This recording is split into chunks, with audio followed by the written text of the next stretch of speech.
warahmatullahi wabarakatuh. Kami dari kelompok 6 akan menyampaikan materi tentang macam-macam pendekatan dan metode untuk pengembangan moral anak PAUD. Baiklah, sebelumnya kelompok kami terdiri dari saya, Galuh Istiqomah, sebagai moderator serta presentator pertama. Selanjutnya ada Ayu Rizkia sebagai presentator kedua dan Elza Zakia Fitra sebagai presentator ketiga. Baiklah, materi pertama berorientasi pada perkembangan anak. Dalam melakukan kegiatan, pendidik perlu memberikan kegiatan yang sesuai dengan tahapan perkembangan anak. Anak merupakan individu yang unik, maka perlu memperhatikan perbedaan secara individual. Dengan demikian, dalam kegiatan yang disiapkan perlu memperhatikan cara belajar anak yang dimulai dari cara sederhana ke rumit, kontrok ke abstrak, gerakan ke verbal, dan dari keakuan ke rasa sosial. Berorientasi pada kebutuhan anak. Kegiatan pembelajaran pada anak harus senantiasa berorientasi kepada kebutuhan anak. Anak pada usia dini sedang membutuhkan proses pelajaran untuk mengoptimalkan semua aspek perkembangannya. Dengan demikian, sebagai jenis kegiatan pembelajaran hendaknya dilakukan berdasarkan pada perkembangan dan kebutuhan masing-masing anak. Bermain sambil belajar atau belajar seraya bermain. Bermain merupakan pendekatan dalam melaksanakan pembelajaran pada anak usia dini. Kegiatan pembelajaran yang disiapkan oleh pendidik hendaknya dilakukan dalam situasi yang menyenangkan dengan menggunakan strategi, metode, materi atau bahan dan media yang menarik serta mudah diikuti oleh anak. Melalui bermain, anak diajak untuk bereksplorasi, menemukan dan memanfaatkan objek-objek yang dekat dengan anak, sehingga pembelajaran menjadi bermakna bagi anak. Ketika bermain, anak membangun pengertian yang berkaitan dengan pengalamannya. Stimulasi terpadu. Perkembangan anak bersifat sistematis, progresif, dan berkesinambungan antara aspek kesehatan, gizi, dan pendidikan. Hal ini berarti kemajuan perkembangan satu aspek akan mempengaruhi aspek perkembangan lainnya. Karakteristik anak memandang segala sesuatu sebagai suatu keseluruhan, bukan bagian demi bagian.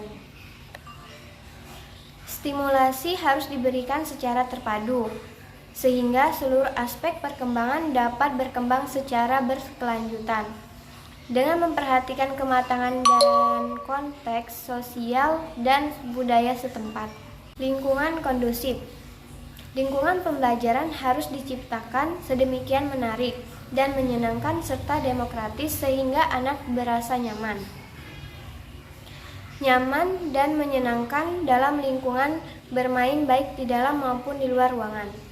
Lingkungan bermain hendaknya tidak memisahkan anak dari nilai-nilai budayanya, yaitu tidak membedakan nilai-nilai yang dipelajari di rumah dan di tempat bermain ataupun di lingkungan sekitar.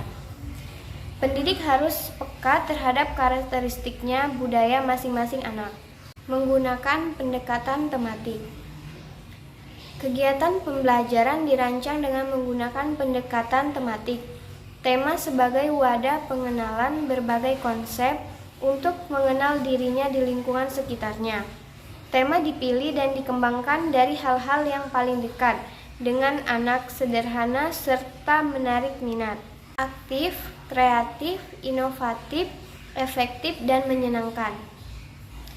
Proses pembelajaran yang aktif, kreatif, inovatif, efektif, dan menyenangkan dapat dilakukan oleh anak yang disiapkan oleh pendidik melalui kegiatan-kegiatan yang menarik, menyenangkan untuk membangkitkan rasa ingin tahu anak, memotivasi anak untuk berpikir kritis, dan menemukan hal-hal baru.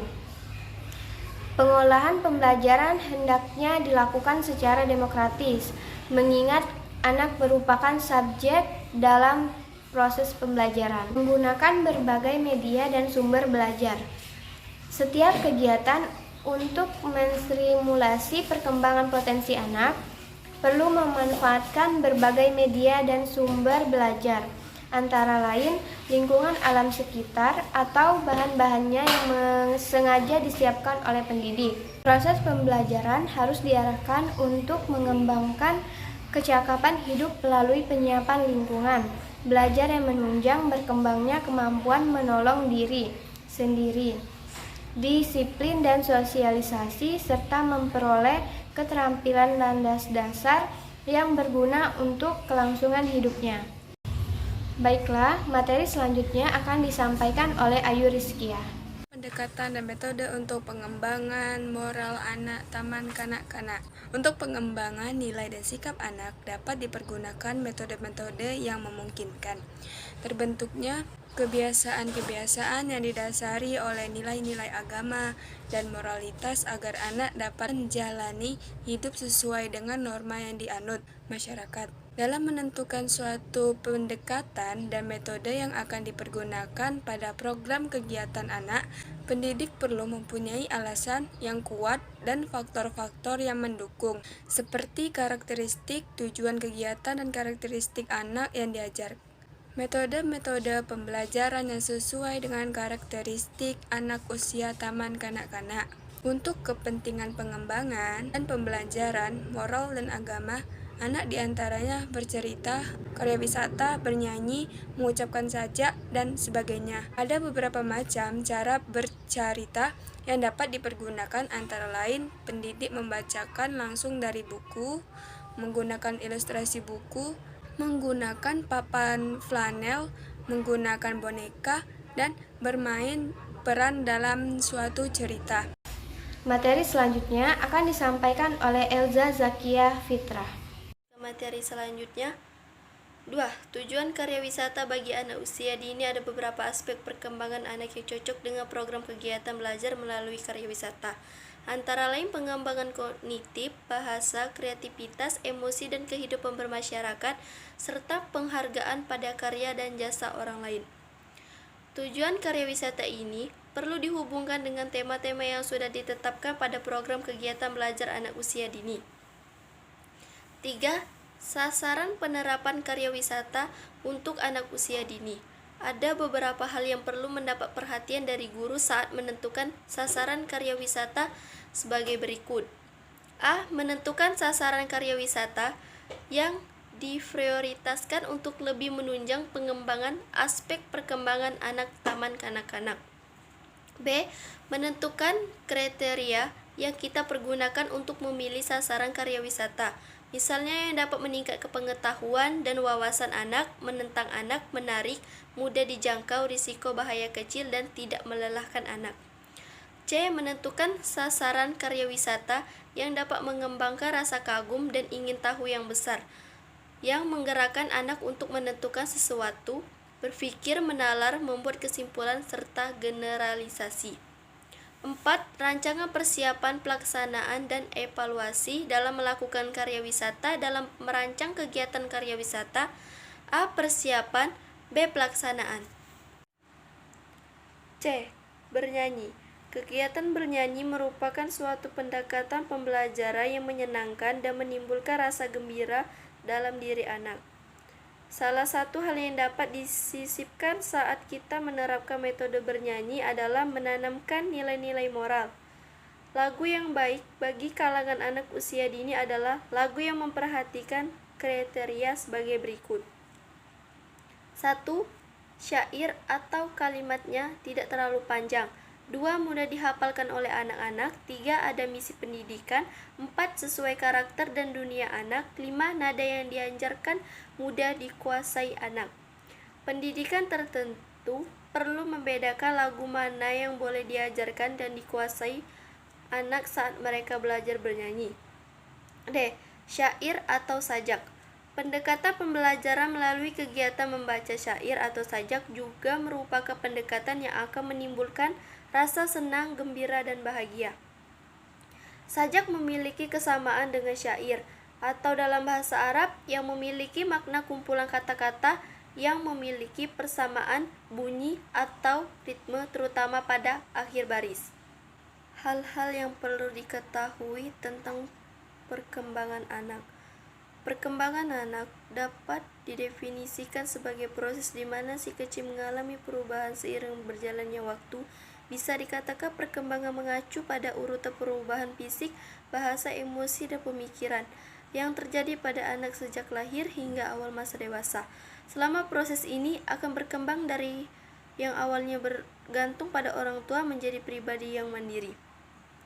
Jenis-jenis perkembangan anak. Saat anak usia dini tumbuh secara fisik, mereka juga mengalami perkembangan pengetahuan, keterampilan, dan perilaku. Berikut merupakan perkembangan anak. Perkembangan kognitif ini meliputi kemampuan berpikir, belajar, memahami, menyelesaikan masalah, dan mengingat. Perkembangan sosial dan emosional. Perkembangan sosial adalah bagaimana anak-anak belajar mengembangkan hubungannya dan kerjasama dengan anggota keluarga, teman, serta para guru. Tahapan perkembangan anak. Setiap anak tumbuh dan berkembang secara berbeda. Mereka melakukannya dengan kecepatannya sendiri. 2-3,5 tahun. Anak-anak mulai mengalami perubahan besar pada kemampuan sosial, intelektual, dan emosionalnya. Dia semakin aktif mengeksplor ruangan sehingga keamanan di rumah perlu ditingkatkan. Pendekatan pengembangan moral pada anak usia dini. Konsep dan jenis pendekatan pengembangan moral pada anak usia dini. Beberapa prinsip dasar sebagai konsep dan jenis pendekatan pengembangan moral yang perlu diperhatikan dalam pelaksanaan kegiatan atau pembelajaran pada pendidikan anak usia dini meliputi A. Berorientasi pada perkembangan anak. B. Berorientasi pada kebutuhan anak. C. Bermain sambil belajar atau belajar seraya bermain. D. Berpusat pada anak. E. Lingkungan yang kondusif. F. Menggunakan pembelajaran terpadu. G. Mengembangkan berbagai kecakapan hidup. H. Menggunakan berbagai media edukatif dan sumber belajar. I. Dilaksanakan secara bertahap dan berulang-ulang. J. Aktif, kreatif, inovatif, efektif, dan menyenangkan. K. Pemanfaatan teknologi informasi. 2. Contoh aplikasi pendekatan pengembangan moral pada anak usia dini. Sebagai contoh penerapan pendekatan pengembangan moral pada anak usia dini dapat diterapkan sebagai berikut. A. Program pembiasaan belajar bersabar dan mengantri pada saat anak-anak mau mencuci tangan sebelum makan dengan mengkondisikan anak melihat dan menginjak serta tepat berdiri di stiker berpola kedua belah telapak tangan kaki yang didesain berbaris ke belakang. Rekayasa pengadaan stiker berpola kedua belah telapak kaki secara prinsip akan sangat membantu anak untuk berusaha belajar bersabar, mengantri, memberikan kesempatan temannya yang di depan. Itulah contoh aplikasi pendekatan kreatif guru yang memanfaatkan media kertas berwarna, spidol, dan lem atau isolatif. B. Program pengembangan kecakapan hidup. Membuat jadwal piket antar anak secara bergiliran untuk menyiram tanaman hias atau bunga atau memberi makan kelinci, dan anak masuk sekolah harus datang lebih awal. Program tersebut jika dapat dilaksanakan secara rutin akan mampu menyadarkan moral anak dalam wujud. Pola-pola pengembangan nilai agama dan moral anak usia dini. Membentuk anak menjadi manusia seutuhnya ada 3 tempat pendidikan, yaitu keluarga, sekolah, dan masyarakat. Pola asuh yang dilaksanakan dalam keluarga sangat berperan dalam pembentukan pribadi anak. Hubungan emosional muncul karena hubungan cinta kasih sayang ada dalam keluarga merupakan unsur yang paling mendasar bagi perkembangan anak. Pola asuh yang memanjakan, pola asuh membiarkan, pola asuh otoriter. Pola asuh otoritif. Ketahui cara menanamkan nilai agama dan moral untuk anak usia dini. Ketahui cara menanamkan nilai agama dan moral untuk anak usia dini. Anak kecil akan selalu mengikuti bagaimana cara orang tuanya bersikap. Karena itu, memberikan contoh yang baik kepada mereka merupakan hal yang wajib untuk dilakukan. Ada banyak perilaku baik yang bisa diajarkan kepada anak. Dari perilaku baik sesuai agama atau moral yang dipakai di masyarakat. Berikut merupakan cara menanamkan nilai agama dan moral untuk anak usia dini.